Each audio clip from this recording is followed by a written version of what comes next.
So this is a Mongoose. Wait, start over. Okay, so this is a Mongoose Legion L100. Let's open this beast up. Never cut towards yourself. So based on the seat color, this is the 2017 model, not the 2018 model. So the front wheel should be a male type. It looks like it is. I was hoping for the female. Seat post is made out of steel. It's a two-piece, not super high quality. Seat is just your basic pivotal seat. I'm sure it'll last a while. It's like a plastic material. Pretty soft, actually. Gray in color. It kind of looks white in pictures. Comes with a chain guard. If you're just buying this as a sort of recreational bike, you don't want your chain to kind of get your clothes dirty. So pretty much it looks like all you have to do is pop on the handlebars and front tire and the seats. Okay, here's the pedals. And it comes with some reflectors. If you're a smaller child and you're riding at night, these would definitely be helpful. You know, visibility is important. It comes with a manual. That's pretty cool. It's thick too. Any questions you got about that? Probably. Just like sort of your basic quality cranks. Now this is supposed to be a 100% 4130 chromoly frame. And it even says right here on the seat tube. I have read in some locations that the dropouts are high 10 steel. And if you want to play with the words a little bit, you could probably say the frame is made out of 4130, you know, and they wouldn't be lying, and the dropouts are kind of separate, if you think about it. So maybe that's true, maybe not, I don't know. The bars are supposed to be 100% chromoly. Pretty nice knurling. That's really aggressive knurling, and they didn't put paint on the knurling surface. So that's where the stem clamps down, and you don't want paint there. So I don't know why the hell most manufacturers... Actually, I do know why, because it's easier to paint the whole thing. Let's see what the forks look like here. The welds look horrible. Pretty sloppy welds. They're supposed to be 100% chromoly, including the steer tube, the legs. They didn't mention the dropouts, but I'm assuming, considering that's part of the fork, that they would be. The paint quality seems like it's kind of grainy. And I wouldn't say it's like a high quality paint, but it seems like it'll be relatively durable. It comes with reflectors in the spokes. Again, if you're looking for visibility, keep those on. If you're trying to fit in with the crowd, you're probably not going to want those on there. Same with the reflectors and the pedals. That's usually one of the first things people pop out of their pedals. Also, if you're like a weight weenie, you want to pop those out because every little ounce counts. People talk about the quality of the pedals, and these do look like they're very lightweight, and they don't look like they're robust. Bearings are... Wow, those are horrible.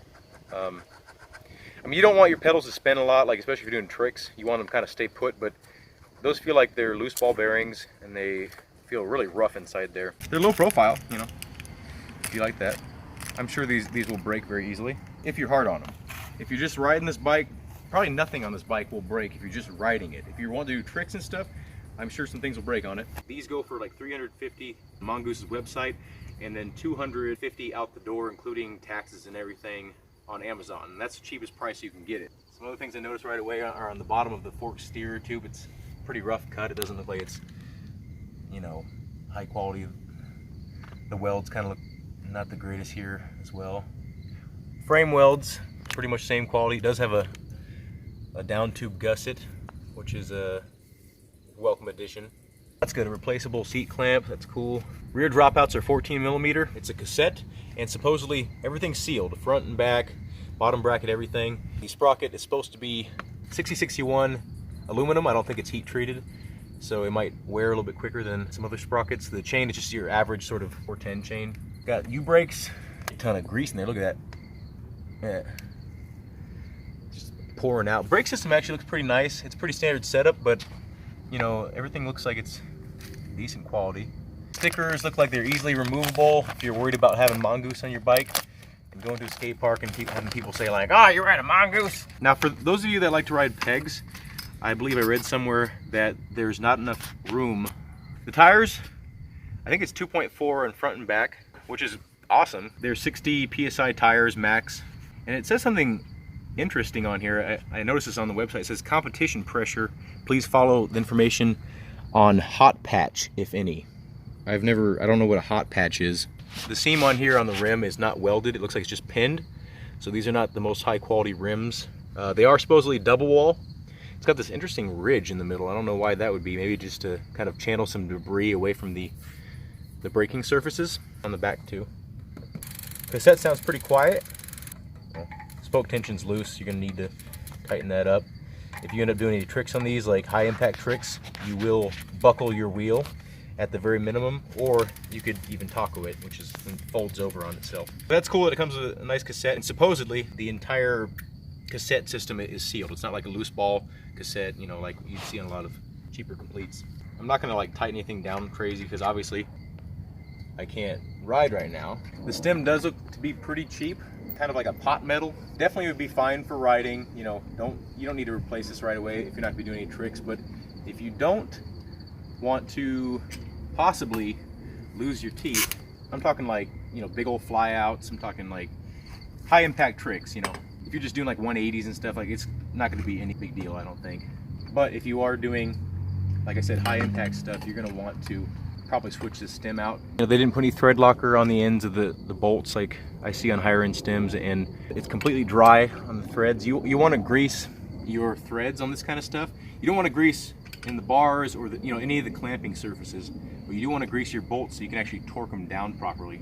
There's no washers of any kind on any of these bolts.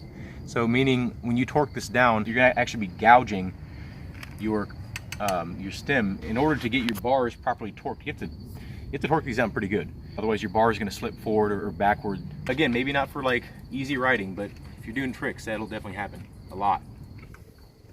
Yeah, those threads feel really rough. And some grease will help. The clamping surface, both top and bottom, is painted, and you don't want that. So it's interesting to me that they would not paint the clamping surface here, but on the soft aluminum they would paint it, because that's basically like lubrication.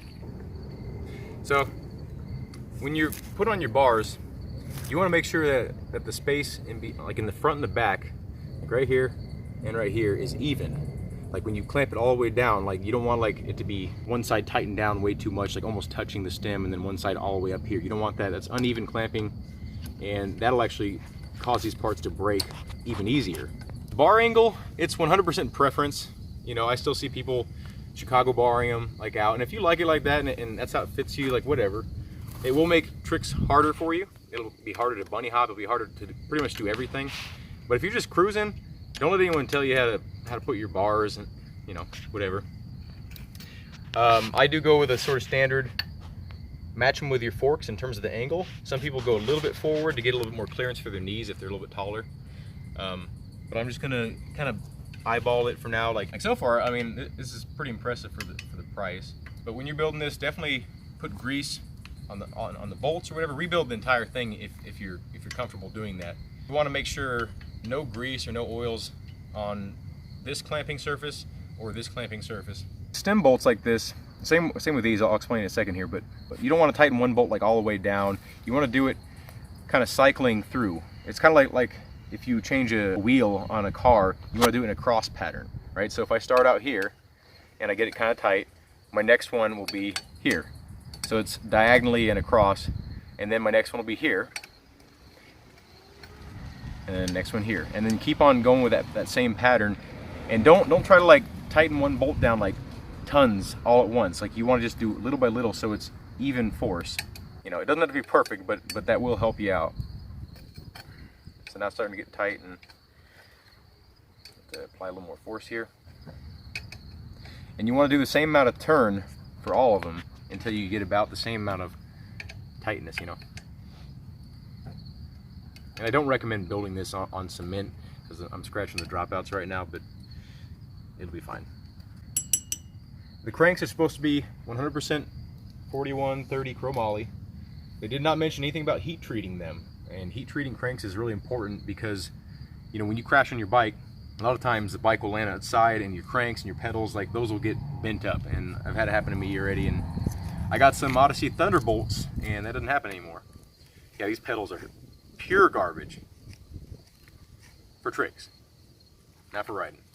Okay, and so keep in mind here when you're popping your pedals on, one of them is reverse threaded, and that's because while you're pedaling, you want the threads to be basically tightening as you're pedaling forward. Otherwise, if both were standard threading, you know, like lefty loosey, righty tighty, you know, one of the sides would be constantly loosening while you're pedaling. So if you wonder why, it is a pain in the ass because I never fucking remember.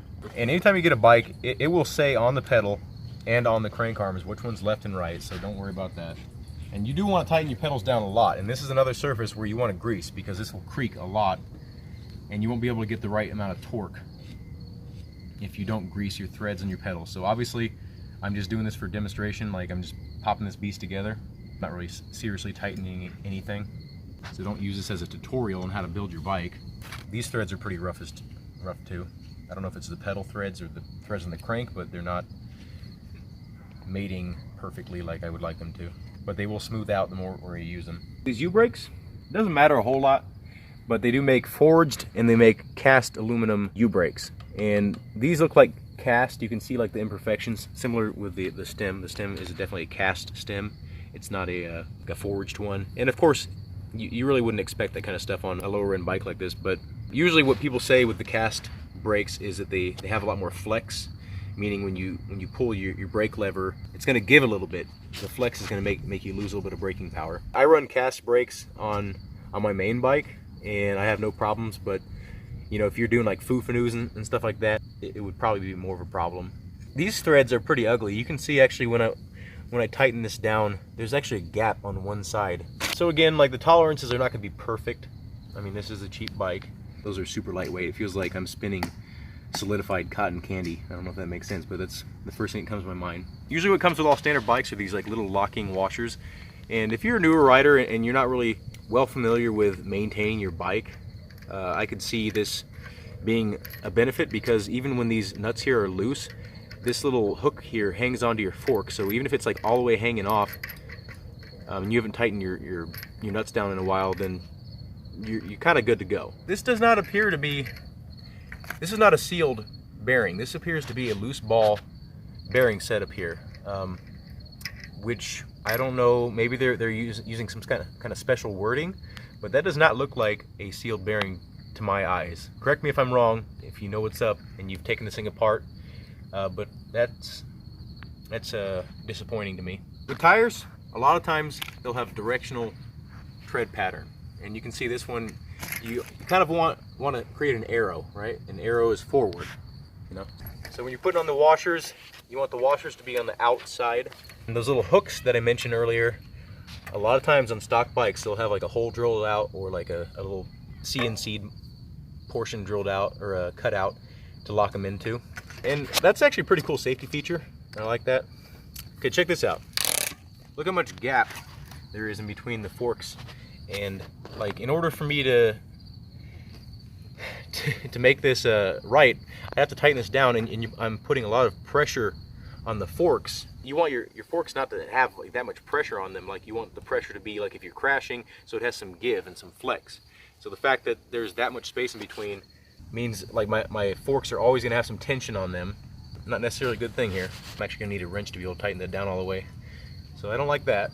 Again, it wouldn't be a big deal for a newer rider or something like that, but that's definitely something to look out for.